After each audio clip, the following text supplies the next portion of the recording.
travail de cet objet, un peu comme d'habitude sur les différents projets qu'on traite à l'atelier OI, avant même de commencer par le dessin, c'est souvent un rapport à la matière, disons, qui est le début d'un projet.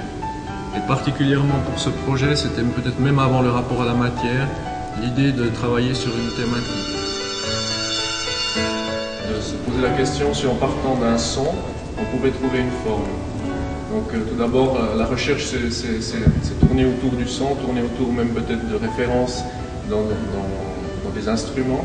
Ça nous a amené sur une structure, et de cette structure, ça nous a amené à un matériau qui avait une résonance avec le son, et qui donnait aussi à la fois une sonorité mais aussi une vibration. Et cette vibration devenait un des éléments de composition du jeu avec la lumière.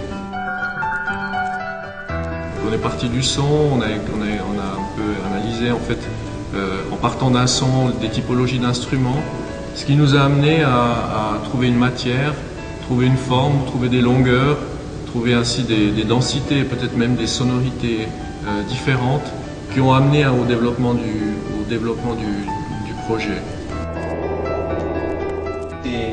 Toutes ces tiges qui dessinent le projet sont suspendues et puis fonctionnent selon leur centre de gravité. Donc c'est pas une architecture qui est dessinée, qui est maîtrisée, ça veut dire qu'on joue avec quelque part avec le rapport de la densité de la matière, du poids de la matière, et puis le comportement, elle va chercher sa position. Donc ça c'est un élément, donc on a une architecture, quelque chose qui a une volonté quelque chose qui est relativement strict, et une fois en mouvement, l'objet fait peut-être référence plus à un objet qui devient plus fluide, un peu quelque chose aquatique. Le chemin du développement a commencé avec une installation, ce qui est peut-être aussi atypique pour la recherche d'un produit. Über eine Installation und bei einer Inszenierung ist es sehr spannend, weil man natürlich Licht und Schatten inszenieren kann. Man hat auch die Möglichkeit, Dinge auszuprobieren, welche über einen Strich eigentlich nicht möglich wären.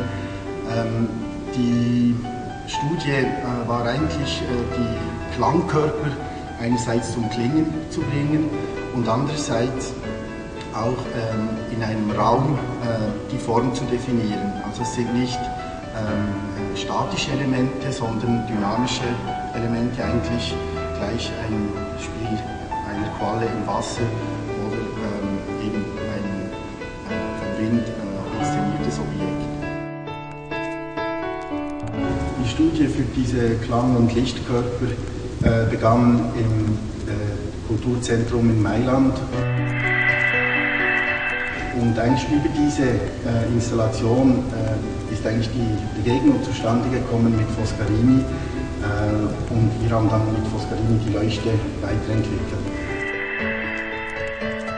D'une certaine manière, on a découvert aussi dans le projet peut-être, à travers surtout la grande échelle, un objet disons, qui est un peu, on pourrait dire le projet de base, c'est un peu une réinterprétation du lustre, mais d'une manière détournée avec de nouveaux matériaux. Le travail sur le choix des couleurs, donc avec les trois tonalités qu'on a données, c'est clair qu'on peut les imaginer dans un contexte différent. Donc il y en a une qui fait plus, qui rappelle plus quelque chose qui est des couleurs des années un peu plus nostalgiques, il y en a une qui lui donne un caractère un peu plus contemporain.